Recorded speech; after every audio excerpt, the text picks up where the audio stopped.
ఇదంతా కాదు, చట్నీ ఇవ్వనంటావు. అదే కదా చెప్పింది. నువ్విచ్చేదంటే బోడీ.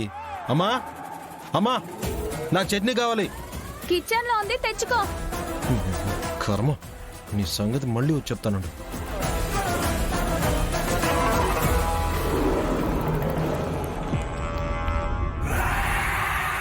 ఈ విషయం ఆ దోశలో కలిపితే చెర్రీగడు తింటాడు, తర్వాత బకెట్ తన్నేస్తాడు. నాకు పట్టిన దరిద్రం వదిలిపోతుంది.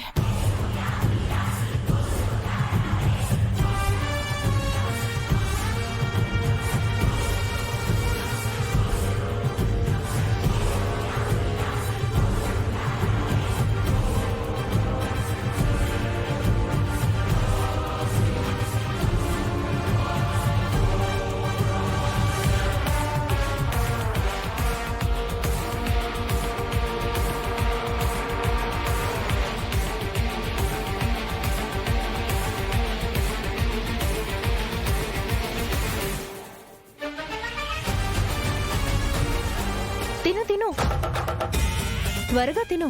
అస్సలు లేట్ చేయకు, మిస్ అయిపోతావు. నీ ఓవర్ యాక్షన్ చూస్తుంటే నాకేదో తేడాగా ఉంది. పైగా ఇందాకటి నుంచి నా ఎడం కన్ను కూడా అదురుతుంది. నీ చెల్లెలొస్తే తను లాగేసుకొని తింటుంది, నేను తిన్నివ్వదని అలా చెప్పా. తింటే తిను, లేకుంటే వెళ్ళు.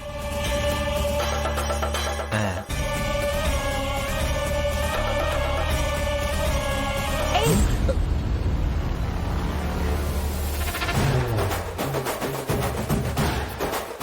ఇది నా దోశ, నా కోసం వేసుకున్నాను. కావాలంటే ఇంకొకటి వెళ్ళి వేసుకుని ఇంకోటి వేసుకుని తిను. ఇది ఇవ్వు. ఇవ్వు. అరే, ఇవ్వు. చెర్రీ పిండి అయిపోయిందిరా. అబ్బా, అయినా నీలాంటి పిల్లలు పాలల్లో కాంప్లాన్ కలుపుకుని తాగాలే. ఇలా దోశ కోసం పోటీ పడకూడదు. ఇడిపో. వినటానికి విల్లింగ్ గా ఉంటే బాగానే చెప్తావు. వెళ్ళి బూస్ట్ కలుపుకుని నువ్వే తాగు. ఇవ్వు. ఇప్పుడు ఇస్తావా? ఇవ్వా. ఇవ్వను. ఇవ్వు. ఇవ్వు. ఇవ్వను. ఇవ్వు. ఇవ్వమన్నా. ఇవ్వను. బిందు, మీ అన్నయ్య అడుగుతుంటే ఇవ్వచ్చు కదా. అంత ప్రేమ ఉంటే నువ్వే ఇచ్చుకో. చెర్రీ పోనీ వదిలేరా, నీకోసం వేరే టిఫిన్ చేసి పెడతాను. లేదమ్మా, ఇలాంటి విషయాల్లో నేను తగ్గేదే లేదు. నాకు ఈ దోశ కావాల్సిందే. ఇవ్వు. అదే నాది. ఇవ్వు. ఇవ్వవే. నిన్ను చెప్తా. నాకు ఇవ్వవే. నాది. ఓ.